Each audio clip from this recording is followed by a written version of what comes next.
All right, so we're going to move over to the story on the Teamsters with not giving their support to any candidate. Let's hear from their leader and tell exactly why they chose for the first time since 1996 to not endorse a Democratic candidate. So Sean O'Brien, let's check this out. Won't make an endorsement in the 2024 presidential election, Let me choosing run it back not for to. ya. One of the nation's largest unions, the International Brotherhood of Teamsters, says it won't make an endorsement in the 2024 presidential election, choosing not to throw the union's support behind either Vice President Kamala Harris or former President Donald Trump. It's the first time the union has skipped an endorsement in a presidential race since 1996, having supported the Democratic nominee in each election since. We're joined now by Teamsters General President Sean O'Brien. Thanks for coming in. We appreciate it. Thank you very much, sir. So you said one of the reasons why the Teamsters are withholding an endorsement is because neither candidate was able to make serious commitments to your union. There are Democrats who will look at what the Biden-Harris administration has already done, including directing a $36 billion bailout to rescue union pension plans, Teamsters pension plans, from insolvency, and wonder, what more of a commitment do you need? Well, listen, that's a great point. President Biden and his administration did fix 300 pension funds that were critically in declining and on the verge of insolvency. But there's a backstory to all this. In 1980, in the Teamsters Union, we had 400,000 Teamster truck drivers in the freight division. Democratic legislation led by Senator Ted Kennedy and signed off by Joe Biden in 1980 passed trucking deregulation. And we lost 400,000 jobs. Companies went bankrupt, and that caused a huge strain on pension funds that just kept, each year, it kept getting worse and worse. And sounds familiar. And y'all know I'm stopping it. I keep apologizing. I'm not sorry. I'm stopping it. This sounds very familiar. People wanting credit for things that they messed up. People want credit for fixing things that they messed up in the first place. We talk about the crime bill. Now Democrats are being more and more lenient. Biden's administration more and more lenient on crime and a bunch of other things. We hear a lot about, I know, even going back to like what Meek Mill was pushing with the reform.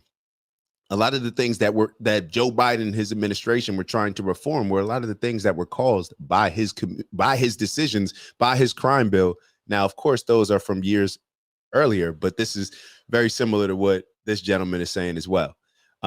It's easy to highlight the things where, oh, they fixed this, but if you're not aware of the things of how the problem started, it may be a bit misleading. So I think that's what he's trying to say. yes, they fixed the problem. But that problem was created by the people that fixed the problem, and they don't want to recognize that. And I appreciate it. My members appreciate the pension being fixed, but I always tell people, I broke my mother's window playing street hockey in 1980, and for 40 years she's been asking me to fix it. I finally fix it. Should I look for praise for fixing a problem that I helped create? You were invited to a. He's endorsing the Republicans. He's endorsing the Republicans. Y'all tell me, or the Republicans. He's endorsing Trump. He's endorsing Trump, in my opinion. Him making the decision to not support Kamala, to not come out for the first time in 1996 and endorse a Democratic candidate, in my opinion, is an endorsement for Trump. It just, I don't know. How do y'all see it? How do y'all see it? Do you think that they are just now just deciding to say, hey, we just want to be hands off? You know, we met with both. Didn't get the response that we were looking for, didn't feel that we can actually make and commit to an endorsement of one of the candidates just based on how our union feels about the two candidates. I don't know. I'm not sure if they're going to get into the polls, but the polls, I think for the first time, I think it was completely flipped where when Biden was running, Biden was significantly beating Trump in the polls as far as the support from the Teamsters in the poll that they provided to their union. And now it's completely in Trump's favor. So I don't know. Maybe that was the reason why. addressed the Republican National Convention back in July, the first time a Teamsters leader had ever done so. Why are you withholding an endorsement from President Trump? I went to the RNC not with an agenda other than or an endorsement. I went there to talk about American workers, talk about our struggles, talk about what both parties need to do to win back the support of American workers and how valuable American workers are. That, speaking at the Republican National Convention, we asked both the Democratic National Convention and the RNC at the same time, and we only heard back from the RNC. I would have gave the same speech at the DNC had we been given the opportunity. Interesting. That sounds real Ice Cube-ish. When the Dems didn't want to meet with Ice Cube, but the Republicans said that they would. Now, I don't know why the Democrats wouldn't allow him to speak at their conference. No idea. It seems as if that would be a smart decision, but I may not have all the information. You were pretty critical of Donald Trump after that interview he did with Tesla CEO Elon Musk, where Mr. Trump advocated for firing striking employees. Was that a breaking point for you? It certainly didn't help. Look, I will never, ever allow people to fire workers for exercising their right to strike or organize, and I will call balls and strikes like I've done all along.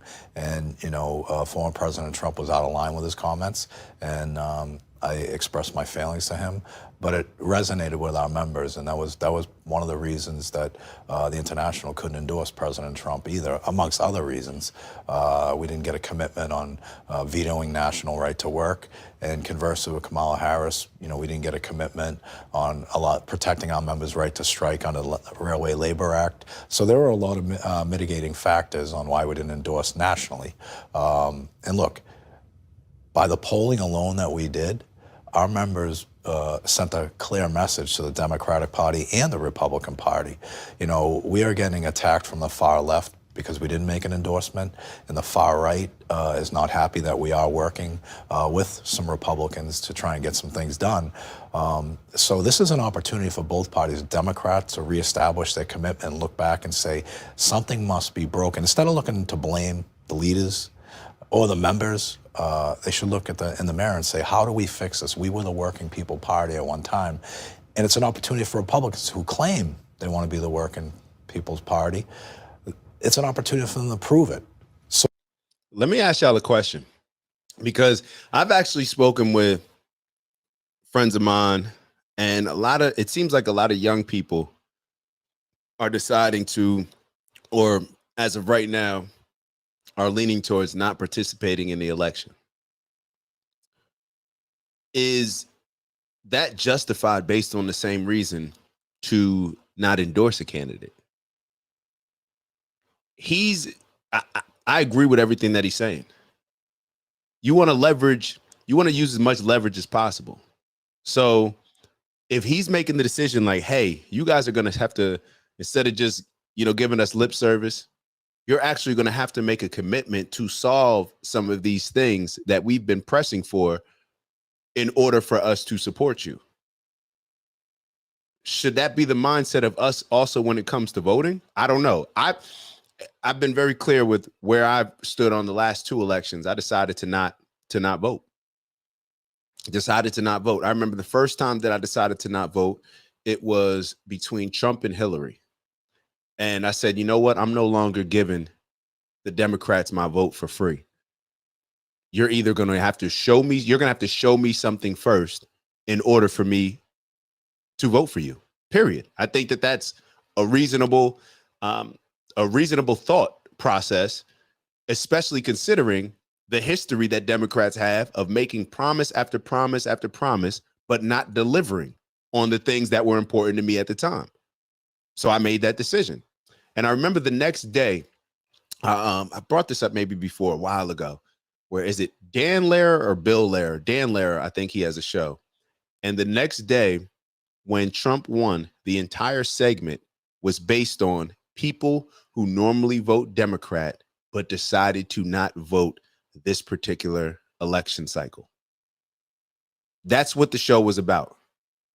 Now, for me, that kind of confirmed or validated my decision to not vote, because it's like, you continue to do something and telling people that, hey, if you don't do anything this time, I'm gonna stop voting for you. Until you actually do it and take that stand and let them know, like, hey, I'm willing to not vote and not support you, and I'll deal with whatever comes after that. But I need you to understand that I'm okay with whatever the results are, and are you okay with it as far as the Democratic Party?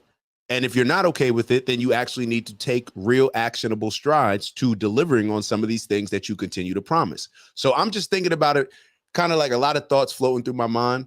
It's funny how now I look at people who are not voting, and my first instinct is to say, nah, get involved, because this is an important election. Like, that's the first instinct, because that's how I've been programmed, even though I made those conscious decisions in the previous two elections.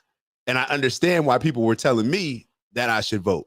But I still, when I process it and look at them, I understand completely why they are making the decision that they're making. And I support it. Whatever you decide, I support it, because it's easy for other people to tell us what we should be doing. But unless you have an example of the results that you chose to go with working, unless you can tell me how your strategy that you've been doing, show me where it's worked. And if you can't show me that, then you can't judge me for making a decision that is different from the ones that we've continued to make, because the ones that we continue to make are not getting us the results that we say that we're looking for. So going to what he's saying, I feel like he's standing on business. He's saying, like, nah, if y'all aren't delivering on these particular items, then y'all figure it out. Y'all aren't going to get our support. He's putting it on them. If you want to earn our support, these are the things that you need to do. If not, then shit, we'll let it play out the way it plays out. Support a version of the PRO Act, support bankruptcy reform, support issues that actually affect working people. And our system's broken, and it needs to be fixed in the name calling, the finger pointing. It's got to end. Following the national Teamsters non-endorsement, local Teamsters unions, as you well know, in the key battleground states of Michigan, Nevada, Wisconsin, announced their support for Harris. And there are nearly a dozen Teamsters locals and the Teamsters National Black Caucus all supporting Harris. Do you risk looking out of step with the union rank and file? No, I definitely don't look out of step with, because remember, we represent Democrats, Republicans, and independents, and clearly half of our membership are Democrats and half are Republicans, and some are independents as well. So we've got to represent everybody equally. The local unions, they're autonomous. We're not a top-down organization. We're a bottom-up organization. Our members or the leaders have the ability to put boots on the ground and support the candidates that they want to support. The International, we just couldn't make that decision. And we have a very, very qualified general executive board of leaders around the country, and the non-endorsement was overwhelmingly supported. Donald Trump is claiming this as... If the non-endorsement was overly supported, in my opinion, that's a win for Trump. A win. Here's what he told supporters at a rally last night in New York. I didn't even see that. Earlier today, I was honored to receive the endorsement of the rank and file membership of the Teamsters. I love the Teamsters. But, this hasn't happened in so many decades. We won the overwhelming majority of the local chapters and the members, and as a result, the national organization has refused to endorse the Democrat candidate for the first time in many, many decades. So, yeah, Trump playing with his words there a little bit. He's saying that he won the endorsement. That can be a little bit misleading. He won the poll that was taken by the Teamsters. He did not win the endorsement, but he's taking it as a win. You take it how you want to take it, but him presenting it that way was misleading. He did not win the endorsement of the Teamsters. He won the poll that the Teamsters gave to their union members, but that's not winning the endorsement. But, I don't know how y'all take it. So is what he said, is that accurate? No, we released polling data that showed that he was. I didn't see this part, so I didn't know. It was an opinion of the members that actually took the time to poll. It wasn't an official endorsement of the membership, but the polling would suggest that people are favorable in voting for Trump, just as well as they may be favorable for voting for Vice President Harris. The Harris Yeah, he got. We don't believe it. I watched a bunch of different clips on this. The only reason why I showed this one is because this is the one where he was actually being interviewed. But there were a lot of other shows that were showing the polls and stuff. I'm surprised they didn't actually show the poll on here, but I think it was about 60%. 60% I think was for Trump. I think Kamala, I'm not totally sure. I think it was about 34%. And then I guess the rest of it was for some of the other candidates or undecided. But we are going to move on. Yeah, I think there's a lot to take away from that interview.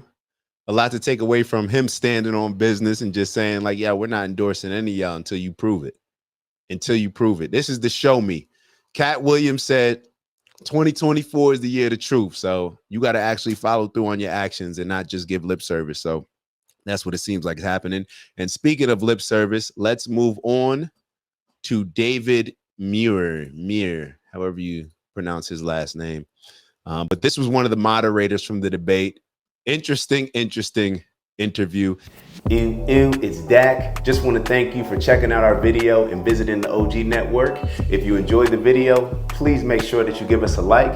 And if you're looking to join a community of inspired individuals striving for purposeful abundance, subscribe.